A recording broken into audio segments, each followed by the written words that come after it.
My coworker expected me to train him for a promotion he wasn't qualified for because he deserved a shot. When I refused, he lied to HR and said I was sabotaging his growth. The room went silent as I pulled out his work reports and said, "Then let's see how your 0 completed projects look to management." Alright, let me tell you about Brandon, not his real name, obviously. This guy somehow fumbled his way into my company, barely did any work, then had the audacity to demand I help him get a promotion. When I refused, he straight up lied to HR about me. So, let's start from the beginning. Who am I? I've worked at this company, a tech firm in Chicago, for almost a decade. I'm not a manager, but I'm a senior employee, which means I've been around long enough that people come to me when they need help. I don't mind, I like knowing my stuff, and I take pride in my work. My role is a mix of technical problem solving and project management. It requires attention to detail and actual effort, 2 things Brandon never seemed to have. Brandon was hired a little over a year ago. On paper, he looked solid. His resume was polished, and during meetings, he talked like he knew what he was doing. The problem? That's all he did. From day one, he avoided actual work like it was his job. He had a habit of waiting until the last possible second to start a project, then either half-assing it or dumping it on someone else. When things went wrong, not his fault. If a deadline was missed, someone didn't give him enough information. If his code was broken, the system was unclear. If he completely forgot to do something, he was too busy fixing higher priority issues. It didn't take long before everyone realized, this guy was all talk. Now, if you're wondering how someone like this kept their job for over a year, let me explain. Our manager, Rick, is a nice guy, sometimes too nice. He believes in giving people chances. So when Brandon started screwing up, Rick just assumed he needed more time to adjust. And Brandon played into that perfectly. He made sure to stay visible, always jumping into meetings, always talking about big picture ideas. He sounded smart in conversations, so people assumed he was productive. He was also great at redirecting blame. If a project failed, he had a perfect excuse every time. But here's the thing, I wasn't his manager. I wasn't the one giving him chances. I was just the guy stuck cleaning up his mess. And I had 0 patience for his nonsense. A few months ago, a management position opened up. It was a huge step up, higher pay, more authority, a real shot at shaping the department. A few of us were interested, but most assumed I'd get it. Even Rick hinted that I should apply. Then, out of nowhere, Brandon announced he was going for it. Now, I wasn't worried. There was no way he was getting it. He had no leadership experience, barely finished his own work, and constantly dropped the ball. But that's when things got weird. One morning, Brandon walked into my office with his usual smug look. Brandon, hey, man, I need a favor. Me, what's up? Brandon, the promotion. I need you to train me for the role. I actually laughed because I thought he was joking. He wasn't. Brandon, I know you've been here longer, but I deserve a shot too. I just need you to bring me up to speed on everything. He said this so confidently, like it was just obvious I'd agree. Me, that's not how this works. Brandon, come on, man. If I get the job, I'll make sure you get a raise or something. This man had done 0 real work for over a year. And now he wanted me to train him for my promotion. I shut him down immediately. Me, no, his smile dropped. He looked genuinely offended. Brandon, wow. So you don't think I deserve a chance? Me, I think if you want the job, you should already know how to do it. Brandon, you've been here for years. Obviously, you know more than I do. Me, right. And yet you think you should be in charge. I was done with this conversation. I turned back to my computer and ignored him until he left. I figured that was the end of it. I was so wrong. A few days later, HR calls me in for a meeting. I assumed it was about the promotion process. Instead, the HR rep looked uncomfortable. HR, Brandon has filed a complaint. Me, a complaint? HR, he says you've been sabotaging his projects. I almost laughed. Me, sabotaging? HR, he says you've been withholding information, preventing his professional growth. I was stunned. This guy, who barely did any work, was accusing me of holding him back. HR, he also claims you've been spreading rumors about his incompetence. This time, I did laugh. I didn't need to spread rumors. Everyone already knew. But here's where I got really pissed, Brandon wasn't just lying, he was trying to get me in trouble. He wanted HR to believe I was actively preventing his success, that I was some gatekeeping senior employee afraid of competition. I took a deep breath and looked at the HR rep. Me, all right. Let's settle this right now. Let's look at the reports, shall we? I walked straight to the data analytics team. In our company, every project has detailed logs, who contributed what, deadlines, completion rates. Everything is tracked. I pulled up every project tied to Brandon's name. And it was bad. Brandon had 0 completed projects. Every single assignment he had been given was either unfinished, reassigned, or fixed by someone else. There were dozens of notes from team leads pointing out he failed to deliver. I printed every single report. When I walked back into the HR meeting, Rick was there, too. He had been pulled in to resolve the conflict. I didn't say a word. I just walked up to the table, slid the stack of reports in front of them, and leaned back. Me, Brandon says I've been sabotaging him. Fine. Let's see how his work actually looks. Silence. Rick and the HR rep started flipping through the papers. They saw the missed deadlines, the reassigned work, the performance notes. Rick looked furious. HR looked uncomfortable. Brandon? He looked like he wanted to disappear.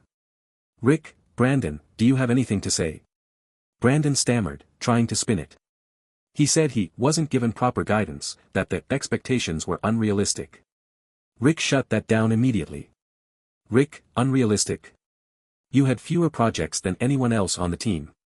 And that's where I'll leave it for now. Because this was just the beginning. So there we were. Brandon, looking like he wanted to disappear. Rick, our manager, flipping through the damning work reports. HR, sitting there, uncomfortable, probably realizing they'd wasted time on complete nonsense. Brandon had nothing.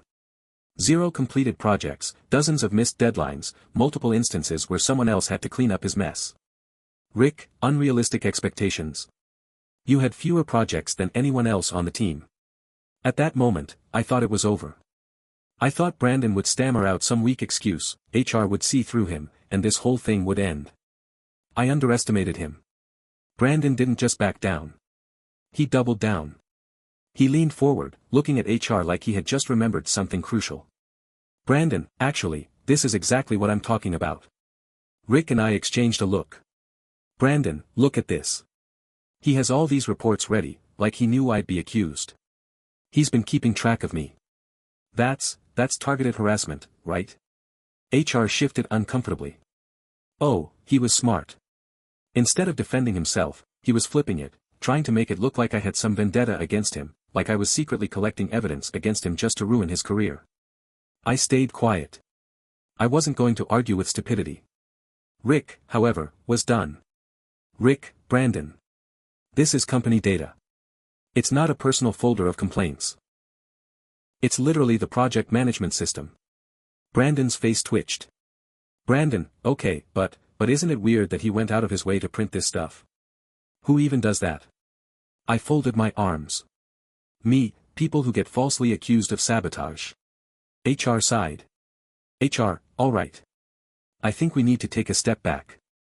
I thought that meant the meeting was over. But Brandon? He had one more trick up his sleeve.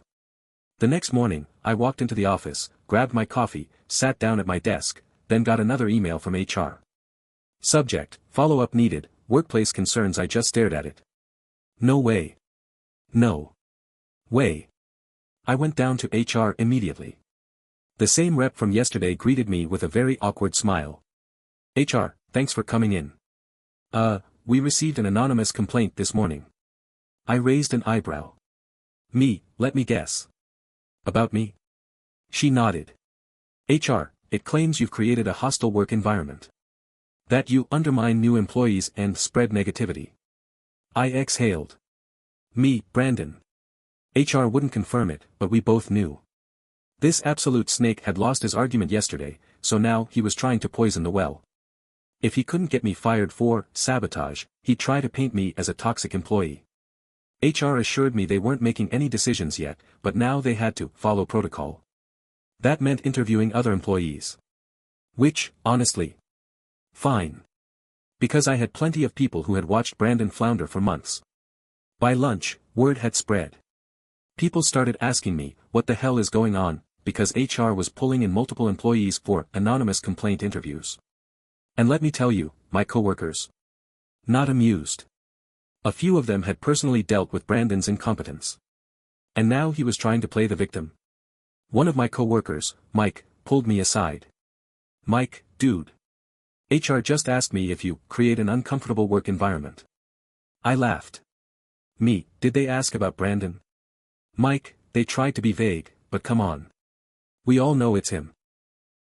Over the next few days, more and more people got called in. And the general reaction? Annoyance. Brandon thought people would hesitate to speak against me. What actually happened? People started volunteering stories about how he made their jobs harder. Brandon missed 2 deadlines on my project. Brandon told me he'd handle something and never did. I had to fix Brandon's work 3 times. Brandon blamed me for something that was his fault. HR wasn't stupid. By the end of the week, they had a list of actual complaints.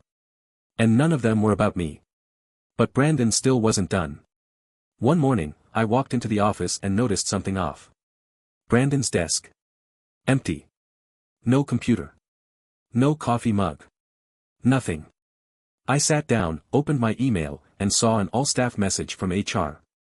Subject, team meeting, workplace changes. The meeting was at 10 a.m. I had no idea what was coming. But I knew one thing. Brandon wasn't done yet. So, let's recap. Brandon tried to lie to HR, saying I sabotaged him. I shut that down with cold, hard data. He doubled down, claiming I was targeting him. When that didn't work, he filed a mystery, hostile work environment, complaint. HR investigated and, spoiler alert, the office basically turned on him. I thought that was the end of it. But when I walked into the office that morning and saw his completely empty desk, something felt off. And then came the email. Subject, team meeting, workplace changes. A mandatory meeting at 10 a.m. I had no idea what was coming. We all shuffled into the conference room, expecting HR to finally confirm Brandon was done. I sat near Rick, who looked just as confused as I was. Then HR walked in, with Brandon. He wasn't just back. He looked smug. HR, thanks for coming, everyone. We need to address some internal issues. I folded my arms. HR, due to concerns raised about communication and workplace culture, we've made the decision to expand our mentorship program. Wait. What? HR. We want to make sure every employee has access to proper guidance, so moving forward, we're pairing our senior staff with newer employees for structured development. The hairs on my neck stood up. I could feel it coming. HR, Brandon has agreed to take on more responsibilities, and we're excited to see him grow in this environment. I turned to Rick, but he looked just as stunned as I was. HR, and to ensure that growth, we've decided to pair him with, no. HR, my name. You've got to be kidding me. I turned to him. He was grinning. This was his play. He knew he was screwed, but instead of taking the loss, he found a way to turn it into a win. Now, instead of being fired, he was being mentored. By me. I wanted to explode. Before I could say anything, Rick finally spoke up. Rick, this is ridiculous. HR blinked. Rick, Brandon isn't struggling because he lacks mentorship.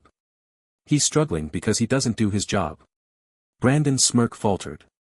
HR, well, we think this is a productive way to move forward, Rick, no. You're rewarding bad behavior. I had never seen Rick this blunt. Rick, Brandon accused a senior employee of sabotage. He filed a false complaint. And now, instead of consequences, you're making him his responsibility. HR hesitated. Then Brandon, this absolute genius, made the worst mistake of his career. Brandon, it's not false if I believe it. The room went silent. I don't know if Brandon meant to say that out loud. But he did. And HR's face changed instantly. HR, Brandon, are you saying your accusations weren't based on facts? Brandon froze. Then tried to backpedal. Brandon, no, I just meant, like, my experience was real, you know. HR was done. HR, Brandon. Can you step outside for a moment? His face drained of color. Brandon, wait, HR, now. He swallowed, stood up, and walked out. We all sat there in silence. Rick turned to HR. Rick, so, let's talk about actual consequences. And that's where things got interesting. Because Brandon? He still wasn't done. So, there we were. Brandon had just accidentally admitted that his accusations weren't based on facts. HR's faces went blank. Rick looked ready to explode. And Brandon? Brandon looked like he wanted to rewind time. HR, Brandon. Can you step outside for a moment? He hesitated. Brandon, yeah, sure, but I just meant, HR, now. The tension was thick. No one spoke as Brandon swallowed, stood up, and walked out of the conference room. The door clicked shut behind him. And then? HR exhaled loudly, like they had just realized how badly they had handled this. Rick turned to HR. Rick, so. Let's talk about actual consequences. HR shifted uncomfortably. HR, we need to assess the situation. Rick's voice went cold. Rick, what's left to assess? HR glanced at me. HR, we need to determine if this was an intentional false accusation or, Mike, my coworker, cut them off. Mike, oh, come on. You heard him. He made it up. Coworker number 2, he's been lying for months. He's made all of our jobs harder. Coworker number 3, if he doesn't get fired for this, what does it take? HR looked panicked. They weren't expecting this level of pushback. HR, we need to handle this internally. Rick? Not having it. Rick, handle it. You were about to let him turn his screw-ups into my employee's responsibility. You were going to reward him. HR was cornered.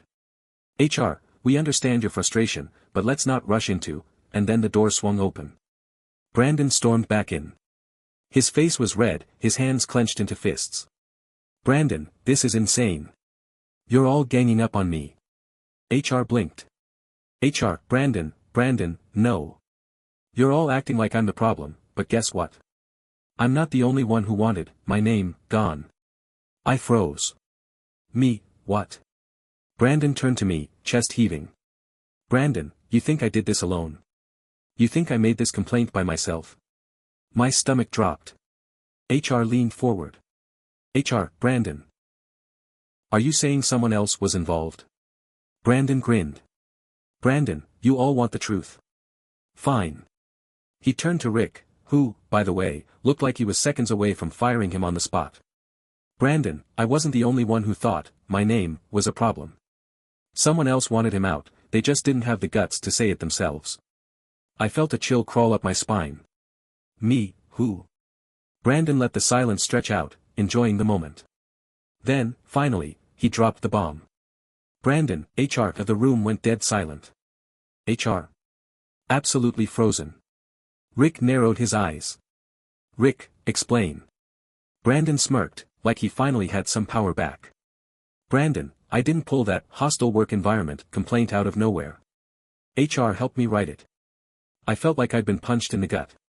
Me, you're lying. Brandon shrugged. Brandon, am I?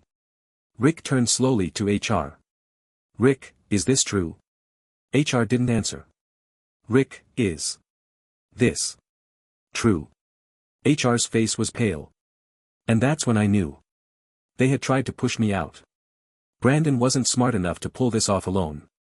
But someone had been feeding him ideas, coaching him, guiding him, hoping that he'd be enough of a problem that I'd just leave. And now? Brandon had dragged them down with him. Rick stood up. Rick, I need to speak with my employees. Privately. HR hesitated. HR, Rick, we don't think, Rick, out. HR left. Brandon didn't. He just stood there, arms crossed, like he was finally on top. Brandon, well. What now? I looked at Rick. Rick looked at me. Then Rick did something I will never forget. He smiled.